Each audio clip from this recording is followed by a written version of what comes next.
Hello, everyone. It's Tia here along with, I'm Kim.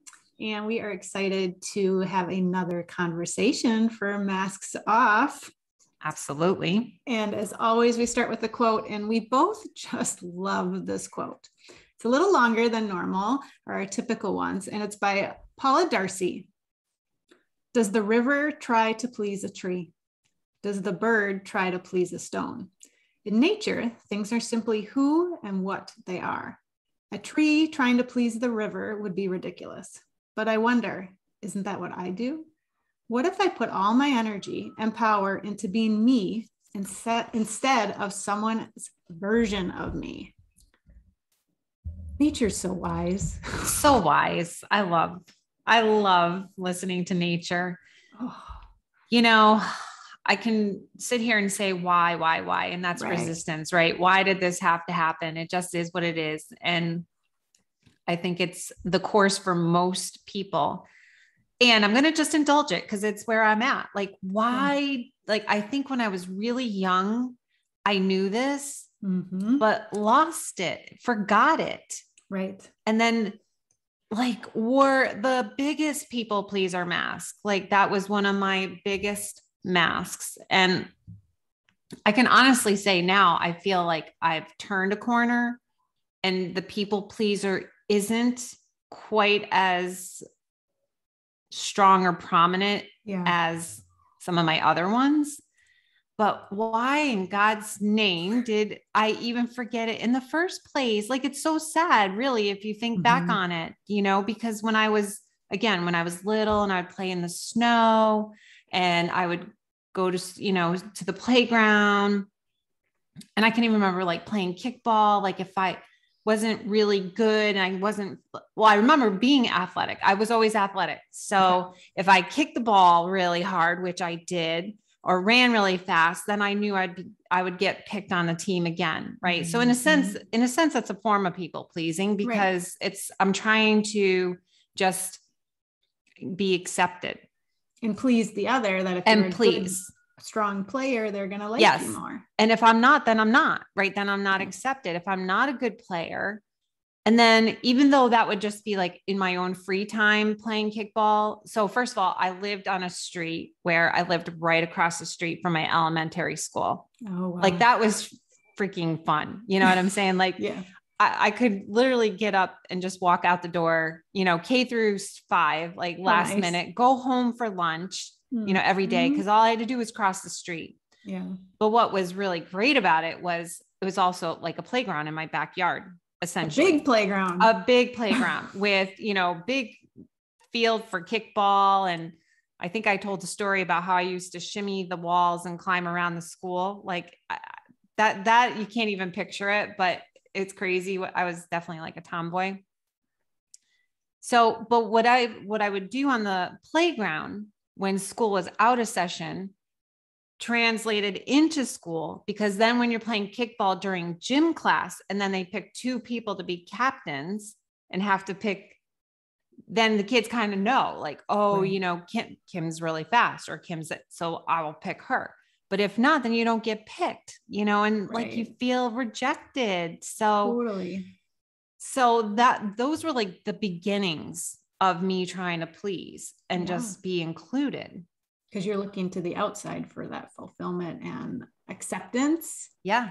Even though it wasn't really true acceptance, it was based on a product. Like the quote that you were, for a tree to try to please a river, you were trying to please your classmates by being a really good player.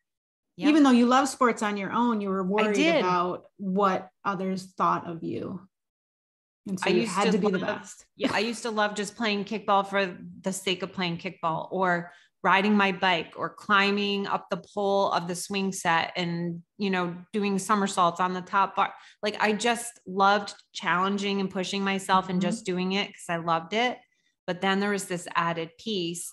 And in addition, same school, I think I shared this before, up until fourth grade, I was always quiet by nature in class.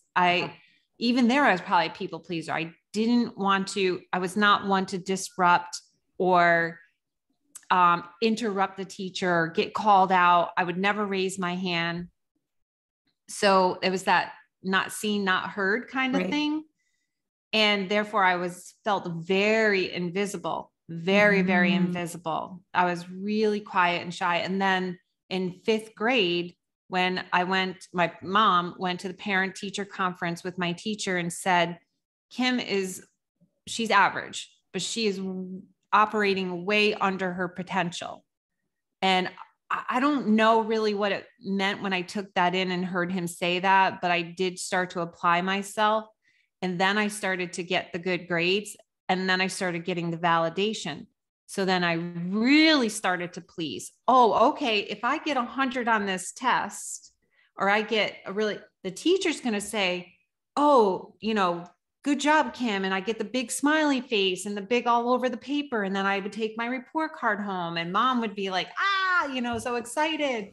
And like, okay, now I'm visible. Right. So I pleased in that way. And why do we all please? Why do we all wear that mask if it's not for some type of validation? Right. Right. And, and there's nothing wrong with getting accolades for hard work. Right. And all of that. But if that's the primary motivator, I mean, we talk about that with parenting, right? And kids being raised. Is it, are your children being externally motivated, or do they have the intrinsic motivation coming from within them? Because that's what's sustainable. Right. Because when we're always only looking for that doing things for the validation on the outside, when we don't get that validation, then there's whole storm of thoughts and worries and beliefs that come into play. The not worthiness, or why do I even bother? No one cares. Yeah. Versus if we take pride internally in just the process, and that was not the case. Focused on the outcome. Yeah. Right. Well, and I mean, it was similar. It's that, I mean, I got good grades and followed the rules, and really towed the line all along, because that was what it was expected of me. I don't know when it switched, because I've always loved learning, but I just remember going through high school and college to even like learning, but like learning good enough. Okay, that's good enough. Okay, I understand it enough. I know I can get an A.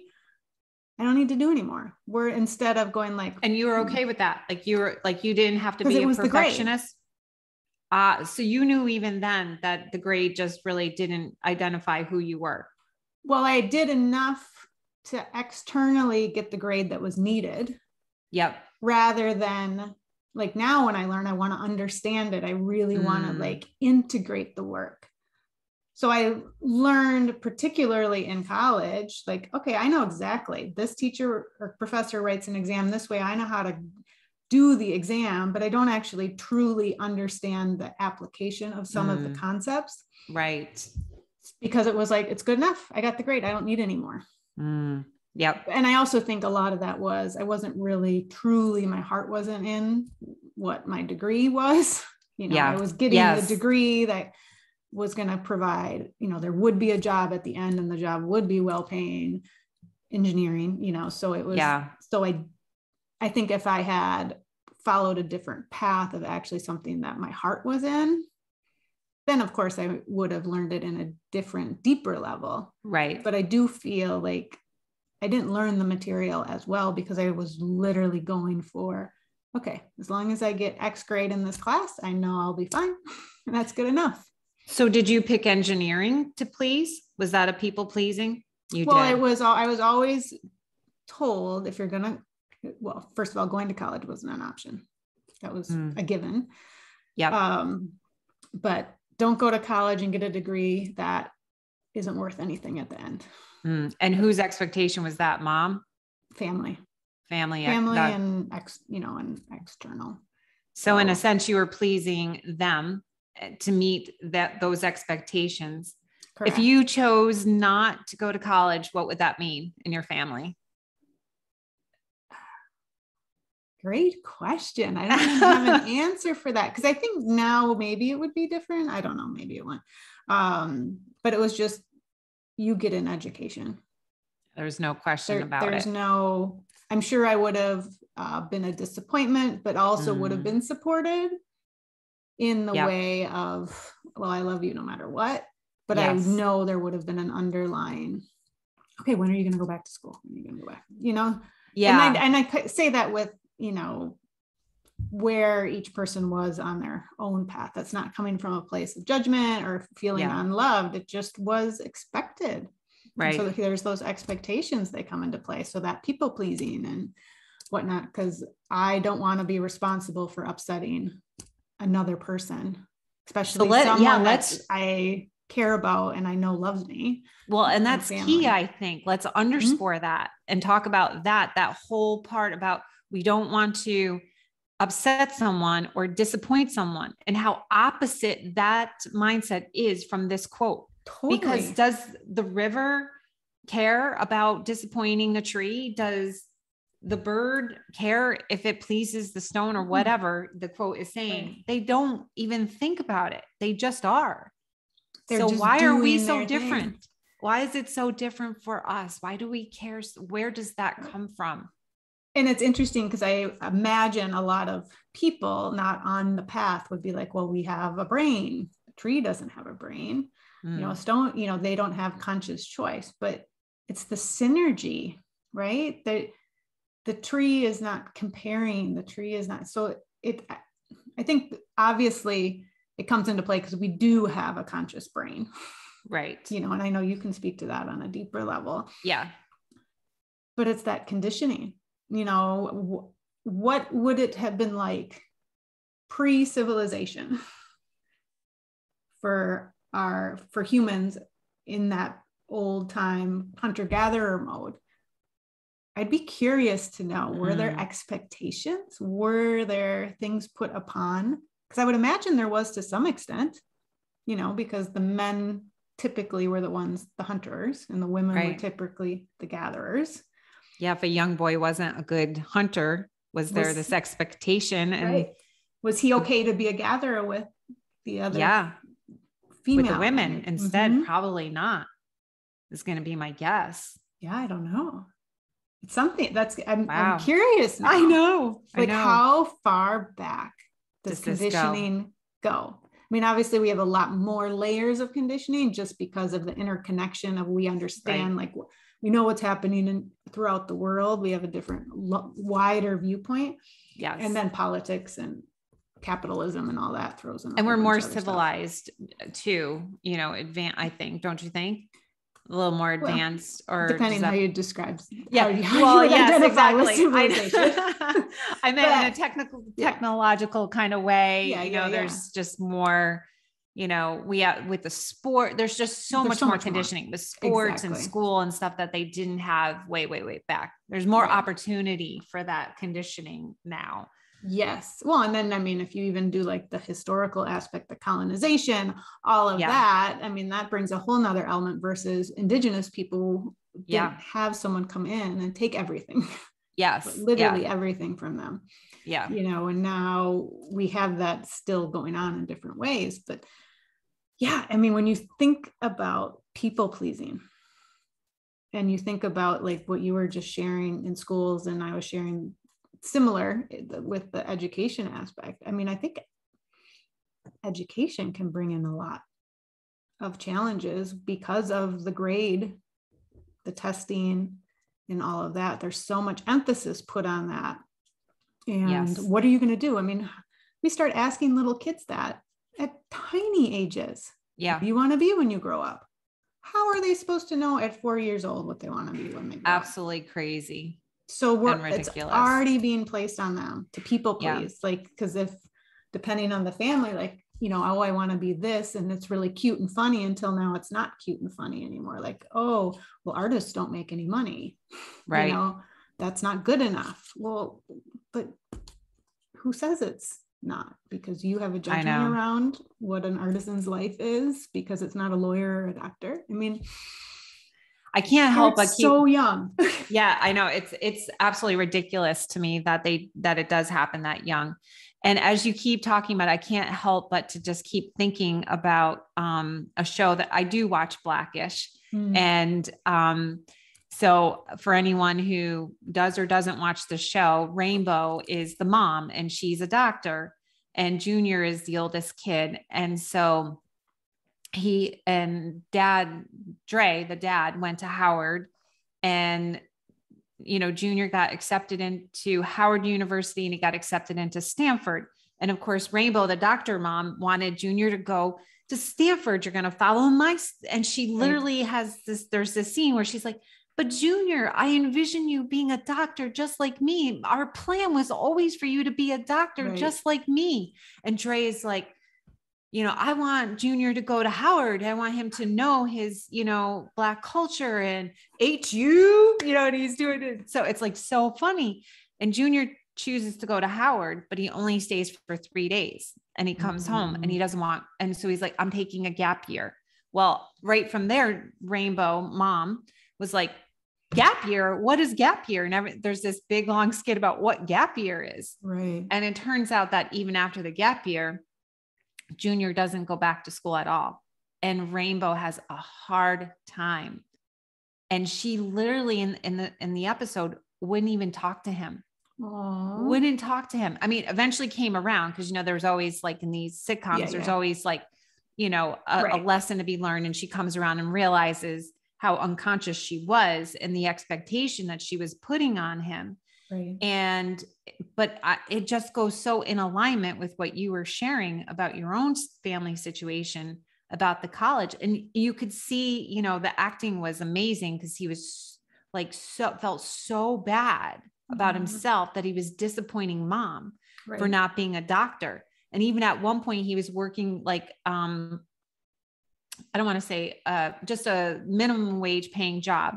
And he was delivering, like he was a cake deliver person or whatever, like a singogram. And he had to something like that. And he had to deliver something to the hospital to another doctor.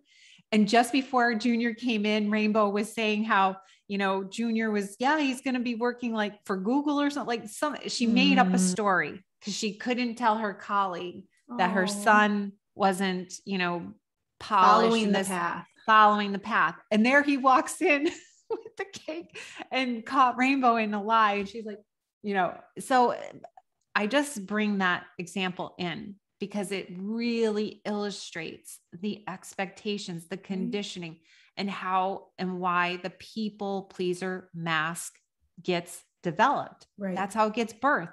And if Junior, you know, or if the show wasn't wise in showing that Rainbow came to her senses, like the way it does and can really happen in society is that parents are doing that out over families all over the time. That is not a story. That is reality. That is reality. Families. There's literally a young man, my son's age, who he played football with, Pop Warner football and high school football, that his dad pushed him so hard from the age of like 12 for working out and lifting weights and running and this and that. Do you know that this young man at the age of 23 has had at least, that I know of, 5 to 6 surgeries already on his knees and hips?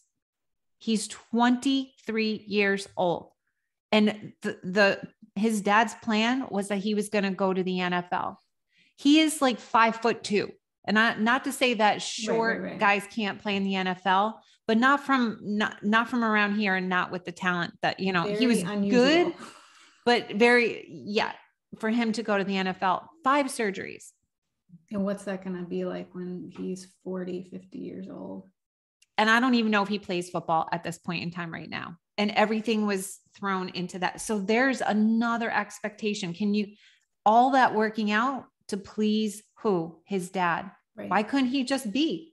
Like he couldn't even sleep over our house because he had to get up and do workouts at 12 years old, 13 years old. Wasn't even so like those are some extreme examples, but they happen. They're happening all the time. Right. Right. And it's because, I mean, I'm not going to speak for that specific father, but it's because I don't know his experience, but regardless, it's because he had some hole within him and was trying to have his son fulfill 100%. That hole within him, which is why we need to learn from nature. Yes. You know, so we come in whole already like the tree, not trying to please the river. Right. And then we're conditioned. So while it's not just as easy as flicking a light switch, to step back into our wholeness and live for. So when we say not people please, it doesn't mean you don't have compassion. It doesn't mean you don't step in. It doesn't mean you're selfish. Right. And you don't care about what's going on, because nature's actually all interconnected. So, but they're not trying to fix what's going on around or manipulate. They're very interconnected. Yes. Good point. So we still stay interconnected, but we don't lose ourselves in the process. And that takes a long time to undo those conditioning layers, because as we talked about, it starts at a very young age, and then depending upon the pressure and that child. So this young man you shared, he stepped into to protect himself. I have to follow what dad's wanting me to do to survive, where other kids sever from themselves in the other direction and turn into a rebel and go the other extreme. So it can look different on different ways, that's a great point. Regardless, we're severing from our authenticity and our own wholeness. And so the more we tap in. I mean, this is a great conversation and a great episode, because when you just said that about severing, it brings it full circle to why we started Masks Off in the first place, right? Because the whole point of doing this podcast is to talk about the mask, talk about the layers, talk about how to unmask and unlayer and come back to our true self. Because it's always in us, just like the trees and the rivers and lakes and so on and so forth. Right. Just come back to that. And you always use the words, it's a remembering, because it doesn't go anywhere. No, it's always in us. It's still there. It's just where you're protecting ourselves from that space because it was too vulnerable and unsafe to 100%. Stay there. Which is 100%. Why we sever from that. Let's continue this conversation. Yes, let's totally continue it in a part 2. All right, everyone. Stay tuned for part 2 as we continue this conversation. Yes. All right. Have a great day, everybody. Take care.